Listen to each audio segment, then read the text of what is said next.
National tea company limited NTC স্থায়ী বন্ধের পথে এগোচ্ছে। 11,500-এর বেশি শ্রমিক ও 4,000 শেয়ার হোল্ডার ঝুঁকিতে। National tea company limited NTC চা শিল্পে বৃহত্তর একটি নাম হলেও বর্তমানে প্রতিষ্ঠানটির ভবিষ্যৎ নিয়ে দুশ্চিন্তা তীব্রতর হচ্ছে।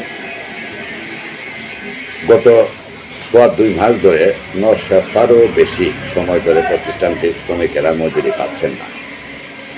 এনটিসির ব্যবস্থাপনা ও পরিচালনায় অনিয়ম ও অব্যবস্থাপনার কারণে প্রতিষ্ঠানটি আর্থিক সংকটে পড়েছে। প্রতিষ্ঠানটির কর্মীরা সম্প্রতি মানববন্ধন ও অন্যান্য কর্মসূচি পালন করেছেন। তারা এনটিসি কর্তৃপক্ষের কাছ থেকে কোনো সান্ত্বনা পাননি। পরিচালকের পদশূন্য রয়েছে এবং নতুন পরিচালক নিয়োগের কার্যক্রমও সম্পন্ন হচ্ছে না। এনটিসির 12টি চা বাগানে একটাই আলোচনা চলছে, এনটিসির মতো এত বড় একটি প্রতিষ্ঠান কি শেষ পর্যন্ত স্থায়ীভাবে বন্ধ হয়ে যাবে? 7 নভেম্বর পরিচালনা পর্ষদের বোর্ড মিটিং হওয়ার কথা ছিল। কোনো একটি পক্ষের শক্তির প্রয়োজনীয়তা প্রমাণ দিতে গিয়ে সেদিন বোর্ড মিটিং হয়নি। এবার আর্থিক সংকট ও দুর্নীতি নিয়ে এনটিসির আর্থিক অবস্থা এতটাই খারাপ হয়েছে যে প্রতিষ্ঠানটির চলতি খরচ যেমন শ্রমিকের মজুরি ও কাঁচামালের মূল্য উঠছে না।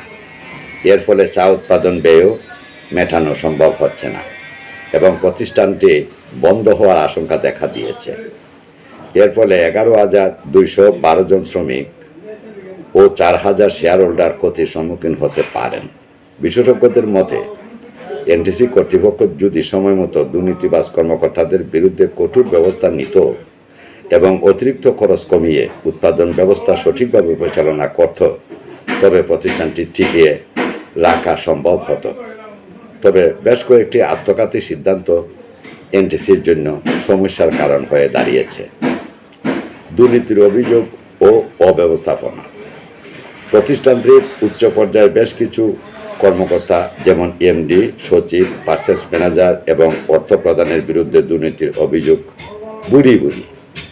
অভিযোগ উঠেছে। তারা উৎপাদনের কাঁচা চা পাতা বাজার দরের চেয়ে কম দামে শেখ হাসিনার নাতি সালমান তালিবের কাছে বিক্রি করেছেন, যেখানে প্রতি কেজি কাঁচা চা পাতা 60 টাকা দরে বিক্রি হলেও এটি 25 টাকা 50 পয়সা দামে বিক্রি করা হয়েছে। এছাড়া নগদে বিক্রির চুক্তি থাকা সত্ত্বেও বাকিতে বিক্রি করা হয়েছে এবং 42 লাখ টাকার কোনো হদিস এখনও সালমান তালিব ফেরত দেয়নি। এনটিসি কর্তৃপক্ষ $1 প্রতি কেজি চা পাতা বিক্রি করে রেকর্ড করেছে, যা প্রতিষ্ঠানের জন্য আর্থিক ক্ষতি বয়ে এনেছে। এসব সিদ্ধান্ত ও দুর্নীতির ফলে প্রতিষ্ঠানটি দেউলিয়া হওয়ার পথে হাঁটছে। এবার ভবিষ্যৎ অবস্থা।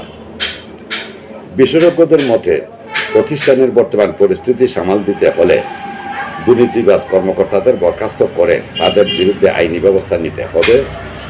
এদের আত্মসাৎ করা অর্থ উদ্ধার এবং অতিরিক্ত খরচ কমিয়ে আনা একই প্রয়োজন। একই সাথে প্রতিষ্ঠানটিকে টিকিয়ে রাখতে কিছু উৎপাদন কমিয়ে দেয়া এবং মুনাফা বৃদ্ধির ব্যবস্থা নেওয়া জরুরি। ন্যাশনাল টি কোম্পানি লিমিটেডের বর্তমান সংকট কাটিয়ে উঠতে সংশ্লিষ্ট কর্তৃপক্ষের সক্রিয় ভূমিকা এখন সময়ের দাবি, নয়তো প্রতিষ্ঠানটির চূড়ান্ত বন্ধের